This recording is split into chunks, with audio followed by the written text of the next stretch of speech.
Bien, bonjour. Ça, c'est un sujet, je voulais vous en parler en début de semaine, quand ça a commencé à popper dans les médias et dans mes fils de news. La Chine, accusée de vouloir s'emparer de la Lune, et elle rejette les accusations des USA et continue son rêve spatial. Alors, cette question de conquête de l'espace, ça va être un des sujets dont j'ai envie de vous parler de temps en temps sur cette chaîne. Je vais vous dire pourquoi je trouve ça intéressant. D'abord, je vous signale une chaîne YouTube que je suis, que j'aime beaucoup, qui s'appelle The Space Race, et vous avez très régulièrement des vidéos qui font des mises à jour sur les programmes spatiaux des différents acteurs de la conquête spatiale.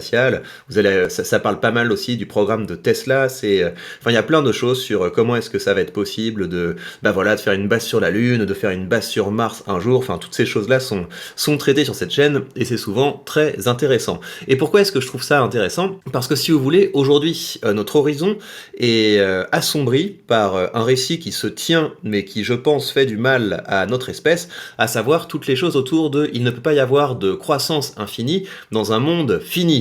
Je trouve que cette assertion, qui est basée sur la science actuelle, en tout cas sur des projections de la science actuelle, ne tient pas compte du propre de notre espèce, qui est à savoir d'être capable de toujours se dépasser, d'aller au-delà de sa nature et d'aller au-delà des limites de son environnement. Ça, c'est le propre de l'espèce humaine. Et au-delà de ça, ce récit, il ne peut pas y avoir de croissance infinie dans un monde fini, est porté par des dealers d'opinion politique dont le but est d'ancrer dans l'esprit des gens que la seule solution à tous nos problèmes, c'est de prendre l'argent à ceux qui en gagnent, c'est d'empêcher les gens de créer, c'est d'empêcher les gens de produire, et c'est une grosse erreur. Et c'est bien de temps en temps qu'un acteur comme la Chine fasse part de ses ambitions dans ce domaine pour dire à tout le monde non mais vous êtes gentils les Européens et les Occidentaux, mais vous allez vous déconstruire tout seul dans votre coin, vous allez décroître tout seul dans votre coin, et vous allez laisser les grands régler les vrais problèmes.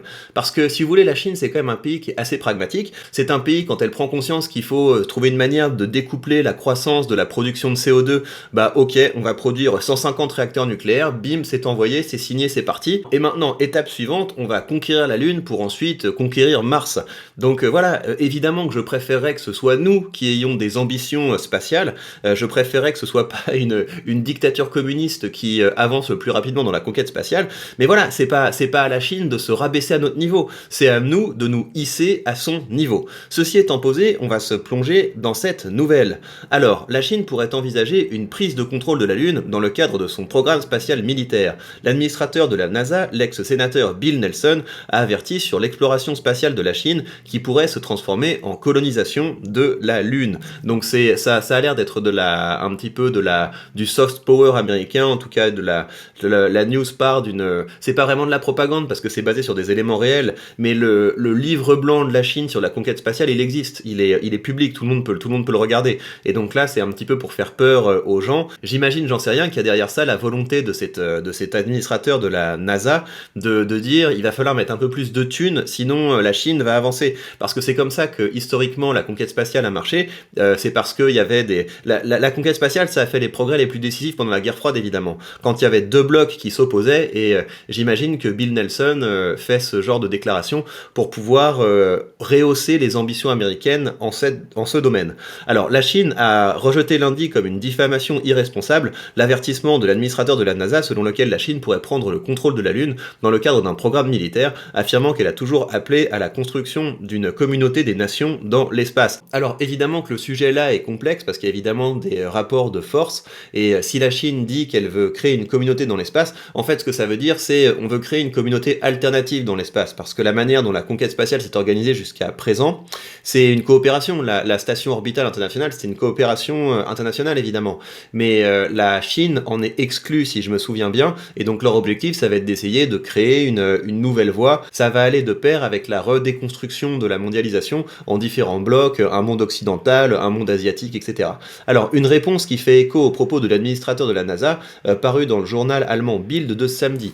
Dans cette interview, l'ex-sénateur voit dans la conquête de la Chine une menace sur l'exploration. Nous devons être très préoccupés par le fait que la Chine atterrisse sur la Lune et déclare ensuite c'est à nous maintenant et vous devez rester dehors. Je vois très bien le truc. Non, non, maintenant c'est chez nous, faites demi-tour, vous n'avez pas l'autorisation d'atterrir. Ce n'est pas la première fois que le chef de l'administration nationale de l'aéronautique et de l'espace des États-Unis ignore les faits et parle de manière irresponsable de la Chine, a déclaré Zhao Lijian, porte-parole du ministère chinois des Affaires étrangères. Bah ouais, mais j'imagine que du côté chinois, ils ont intérêt à dire non, non, mais vous inquiétez pas, on n'est pas du tout en train d'avancer nos pions, tout va bien, vous en faites pas, dormez tranquille. Mais le truc, c'est que, enfin, en Occident et en Europe en particulier, on dépense quand même beaucoup de temps et d'énergie dans des discussions absolument débiles, nourries de pseudo-sciences, pseudo-sociales, alors que en Chine, ils font vraiment de la science et de la technologie, et ils avancent, donc on peut pas leur reprocher après de prendre d'une avance sur nous. C'est à nous de nous remettre en question. C'est pas, encore une fois, c'est pas, on va pas dire à la Chine non, non, vous allez trop loin, vous allez trop vite, attendez-nous, soyez gentils, etc. Non, non, faut qu'on arrête de regarder notre nombril, faut qu'on arrête de se décomposer en identités multiples et qu'on bosse un petit peu. Allez, au boulot. La Chine n'a jamais caché son intention de se lancer dans la conquête spatiale, bien au contraire. Le président de la Chine, Xi Jinping, est le plus grand promoteur de ce programme qu'il a baptisé Rêve spatial. Un rêve qui est en train de devenir réalité. Le 29 avril a été lancé avec succès le module central Tianhe, je sais pas du tout comment ça se prononce, harmonie céleste, de la future station spatiale chinoise, depuis la base de Weichang, située sur l'île province de Hainan. Un pas décisif dans la création de la future station spatiale chinoise. Oui, parce que la Chine est vraiment en train de faire des explorations pour installer, si je me souviens bien, une base spatiale dans un cratère de la Lune. Et l'objectif, c'est de commencer à exploiter certaines ressources de la Lune. Alors, une base qui sera composée de 3 parties, dont le module central sera le centre de gestion et de contrôle. 2 autres modules longs de 14 mètres, Quête céleste et Rêve céleste, seront rattachés à Tianhe. Et évidemment que c'est un rêve, et c'est un rêve qui doit devenir réalité, parce que à partir du moment où notre espèce devient une espèce multiplanète, on a fini le jeu. Enfin, en tout cas, on passe au stade suivant du jeu, à savoir, bah voilà, on a une nouvelle frontière à conquérir, on a de nouveaux horizons à explorer, et on n'est plus à l'étroit sur cette planète, même si évidemment la Terre, y a rien de plus beau que cette planète et on doit tout faire pour la préserver. À partir du moment où on est capable d'aller sur d'autres planètes, on a gagné. On a gagné. Il y a plus de l'humanité va disparaître, c'est fini. L'espèce humaine a gagné. Et on devrait mettre beaucoup plus d'efforts à essayer de gagner la partie, encore une fois, au lieu de se perdre dans des polémiques ridicules de pseudo-sciences postmodernes. Alors, la Chine développe depuis les années 1990 un programme spatial indépendant en marge de la coopération internationale. Il faut dire que la Chine a été exclue de l'ISS car les États-Unis interdisent à la NASA toute coopération avec Pékin.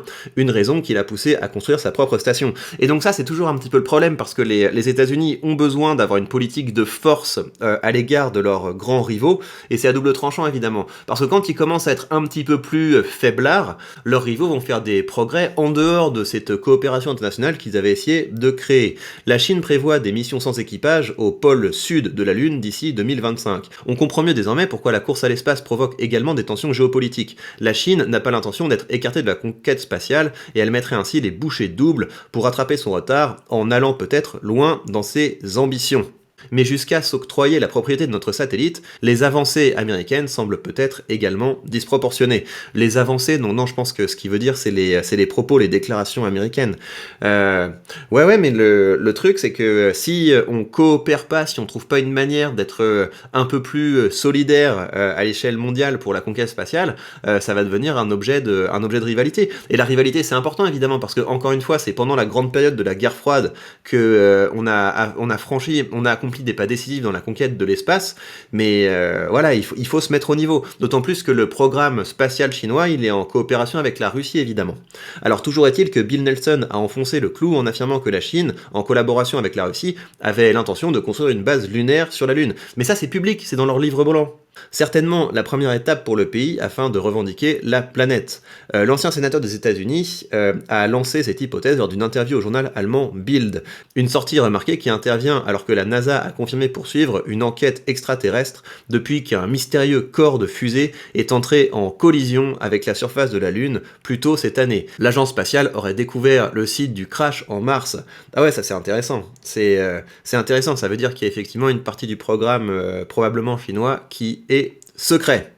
Le cratère est en fait composé de deux cratères, un cratère oriental superposé à un cratère occidental, a rapporté l'agence spatiale. Selon la NASA, le double cratère formé au sol par la chute d'un engin spatial signifie qu'il ne s'agissait pas d'une fusée de taille moyenne. La NASA a d'ailleurs recueilli des informations confirmant qu'un objet s'est bel et bien écrasé sur la Lune le 4 mars, mais l'origine reste encore inconnue près de 4 mois plus tard. Tout ceci est passionnant, dites-moi ce que vous en pensez, et on va continuer ensemble de suivre avidement cette course aux étoiles, qui est un des sujets absolument passionnants qui devrait nous préoccuper. Et voilà, même si les communistes ont pris de l'avance, ce serait pas la première fois dans l'histoire, et ce serait pas la première fois dans l'histoire également, qu'on finirait par les vaincre. Relevez la tête, battez-vous et au boulot!